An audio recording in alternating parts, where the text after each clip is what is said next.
کوئی عالم اس طرح کی حق بات، سچی بات، دین کی بات، اصلاح کی بات بیان کرتا ہے نا، تو جب بات دلیل سے کی جاتی ہے اور دلیل کا جواب دلیل سے دیا جانا چاہیے، تو جب یہ ہوتا نہیں ہے، کہتے ہیں جناب یہ ہمارے آباء و اجداد کے طریقے کی مخالفت کر رہا ہے، لہذا یہ کرو کہ اس کو یہاں سے نکال دو، اس کو مسجد سے نکال دو۔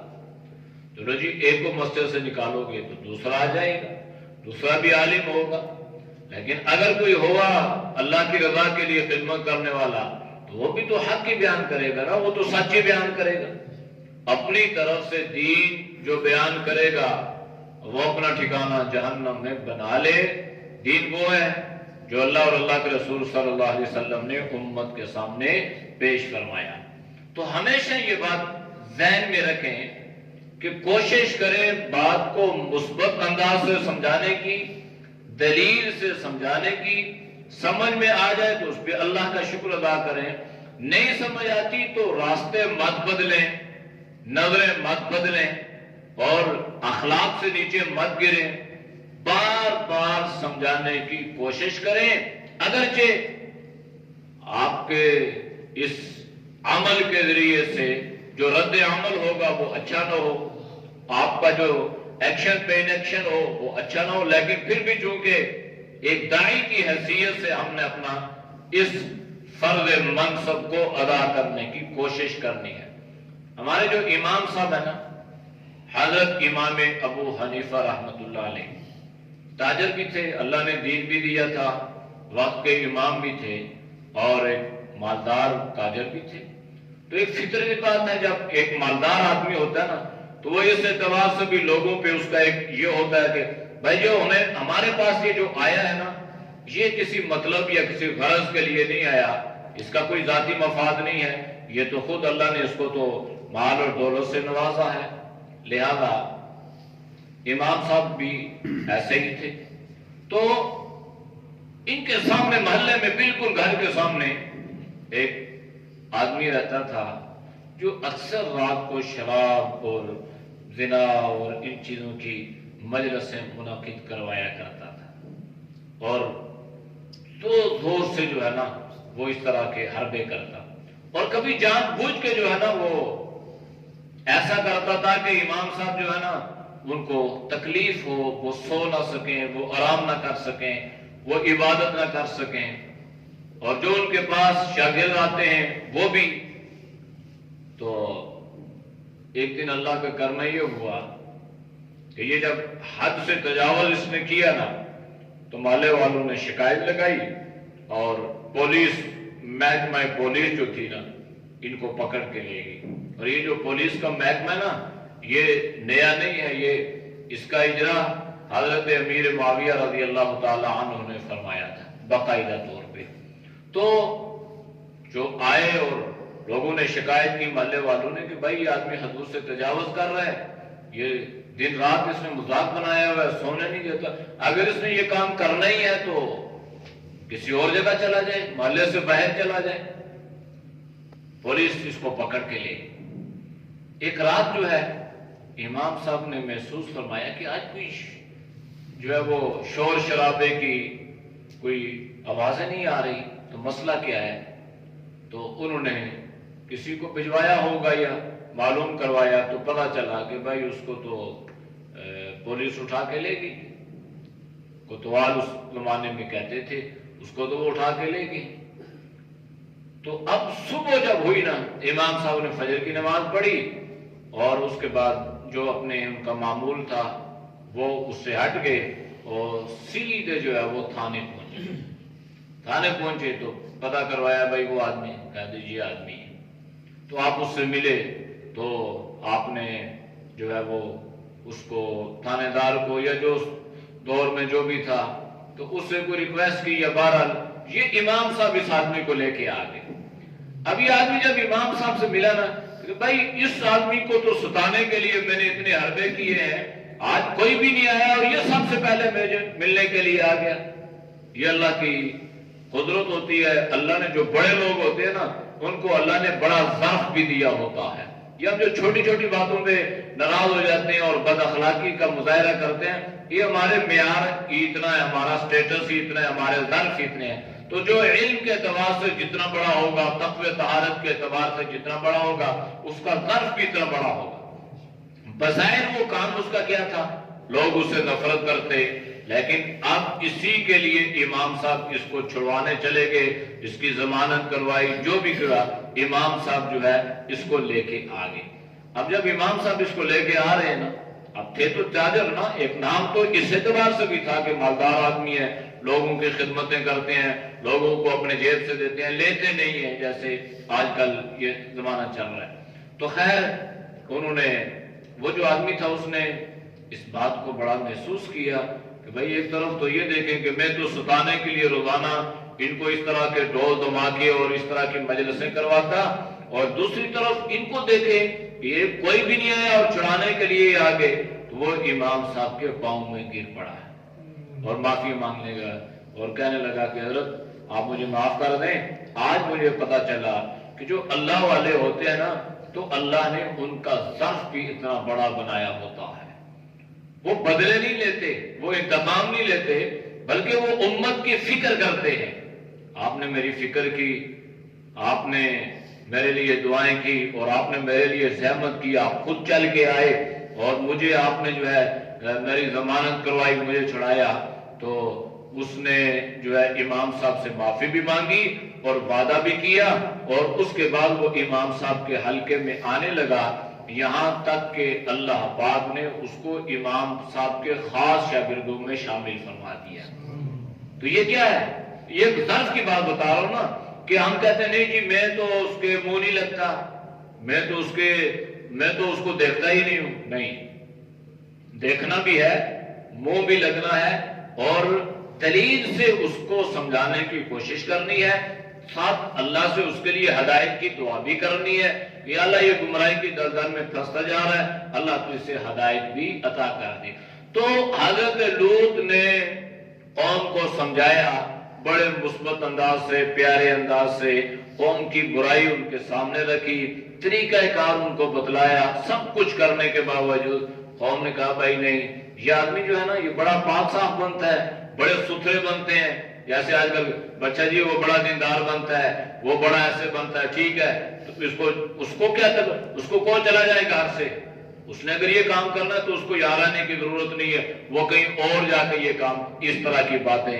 تو کیا کہنے لگے، اخرجوہم من قریتکم انہم اناس یتطہرون. بڑے پاک لوگ بنتے ہیں جی، بڑے ستھرے لوگ ہیں، بڑے تقوی طہارت والے لوگ ہیں نا، لہذا انہیں کیا کرو، انہیں اس بستی سے نکال دو. یہ ان کا کہنا تھا. یہ جو اللہ نے قول ذکر فرمایا نا، یہ آخری ہے. پہلے تو حضرت لوط علیہ السلام نے سمجھایا ہوگا، قوم نے اور باتیں کی ہوں گی، الزام اور اس طرح کے تانے، پھر آخر میں انہوں نے کہا بھائی اب اس سے جان چھڑاؤ، اس سے نکال دو. تو پھر کیا ہوا، اب اس قوم پر اللہ کا عذاب اترا.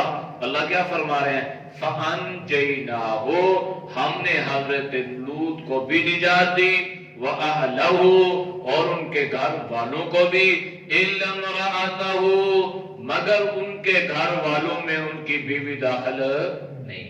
یہ بھی اللہ کی کرنی دیکھیں، اللہ کی قدرت دیکھیں کہ خاوند جو شوہر جو ہے وہ پیغمبر ہے، اللہ کا نبی ہے، اور بیوی جو ہے وہ مشرکہ کافرہ ہے. تو کیا معلوم ہوا، معلوم یہ ہوا کہ ہدایت اگر نبی کے ہاتھ میں ہوتی تو بیوی کو ہدایت ملتی، بیوی کبھی گمراہی میں نہ جاتی.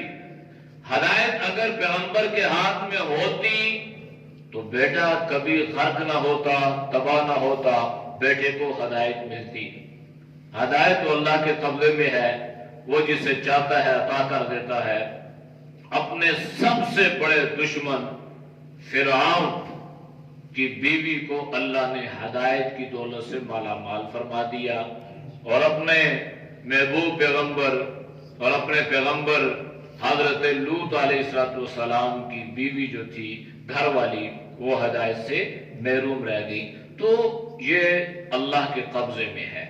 تو یہاں وَأَهْلَهُ میں گھر والے داخل ہیں لیکن بیوی داخل نہیں ہے. تو آج سے مراد سارے گھر والے ہیں جو گھر میں رہتے ہیں. کانت من الغابرین، وہ رہ گئی رہ جانے والوں میں سے، یعنی وہ بیوی جو تھی نا وہ ان کی ہدایت سے محروم رہ گئی. باقی جو ان کے بچے تھے یا باقی جو گھر والے تھے اللہ نے انہیں ہدایت عطا فرمائی اور اللہ نے انہیں نجات بھی عطا فرمائی. پھر کیا ہوا؟ وَأَمْطَرْنَا عَلَيْهِمْ مَطَرًا، ہم نے برسایا ان پر برسانا. قرآن کریم میں اللہ نے ایک دوسری صورت میں 12ویں پارے میں اللہ نے اس کا تفصیلا ذکر فرمایا. حجارۃ من سجیل منضود مصومۃ عند ربک وما ہی من الظالمین ببعید، کہ اللہ نے ان کے اوپر پتھروں کی بارش فرمائی.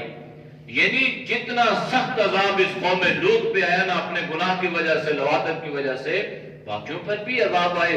اپنی اپنی جگہ ایک عذاب بہت بڑی حیثیت رکھتا تھا، لیکن سب سے عبرتناک عذاب جو تھا نا وہ اس قوم لوط کا تھا کہ گویا اللہ نے اس طور پہ ان کو ہلاک فرمایا. وَأَمْطَرْنَا عَلَيْهِمْ مَطَرًا فَانظُرْ كَيْفَ كَانَ عَاقِبَةُ الْمُجْرِمِينَ. دیکھیں جو مجرم ہوگا نا اس کا انجام کیا ہوگا. انجام ایک متقی کا ہے اور ایک مجرم کا ہے. متقی کا انجام دنیا میں بھی درست، آخرت میں بھی صحیح، اور مجرم کا جو انجام ہے وہ دنیا میں بھی عبرتناک اور آخرت میں ہمیشہ کے لیے ذلت اور رسوائی. تو اللہ نے فرمایا دیکھیے ان کا کیا انجام ہوا. تو اس لیے اللہ نے یہ جو دیکھیے میں فرمایا نا کہ اپنے آپ کو ایسے گناہوں سے بچانا ہے کہ ان گناہوں پہ چل کر لوگ اللہ کے غیظ و غضب کا شکار ہو گئے. اگر انہی راستوں پہ لوگ چلیں گے تو وہ غیظ و غضب کا، اللہ کے غیظ و غضب کا شکار ہو جائیں گے. اعوذ باللہ من الشیطان الرجیم. بسم اللہ الرحمن الرحیم. وَلُوطًا إِذْ قَالَ لِقَوْمِهِ أَتَأْتُونَ الْفَاحِشَةَ مَا سَبَقَكُم بِهَا مِنْ أَحَدٍ مِنَ الْعَالَمِينَ إِنَّكُمْ لَتَأْتُونَ الرِّجَالَ شَهْوَةً مِنْ دون النساء بل أنتم قوم مسرفون. وما كان جواب قومه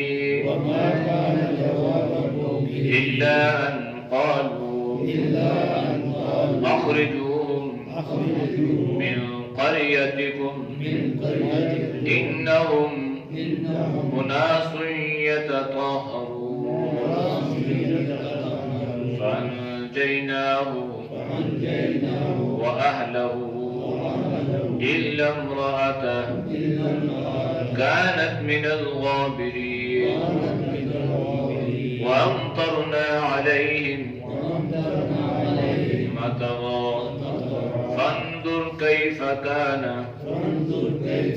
عاقبة المجرمين. الحمد لله رب العالمين والعاقبة للمتقين والصلاة والسلام على النبي الأمي الكريم. یا اللہ ہم سب کے سجدات بے گناہوں کو معاف فرما. یا اللہ گناہوں سے حفاظت فرما. یا اللہ ہر برائی سے، گندے کاموں سے، یا اللہ ظلم کھلا بے حیائی سے، یا اللہ تو پوری امت کی حفاظت فرما. یا اللہ پوری امت کی حفاظت فرما. یا اللہ تو سب کو شرم و حیا والی زندگی نصیب فرما. یا اللہ تقوی طہارت والی زندگی نصیب فرما. یا اللہ ہماری ماں اور بہنوں کو یا اللہ پردے کی دولت سے مالا مال فرما. یا اللہ جتنے دوست احباب بزرگ تیری رضا کے لیے سنتے ہیں اللہ ان کے سننے کو قبول فرما.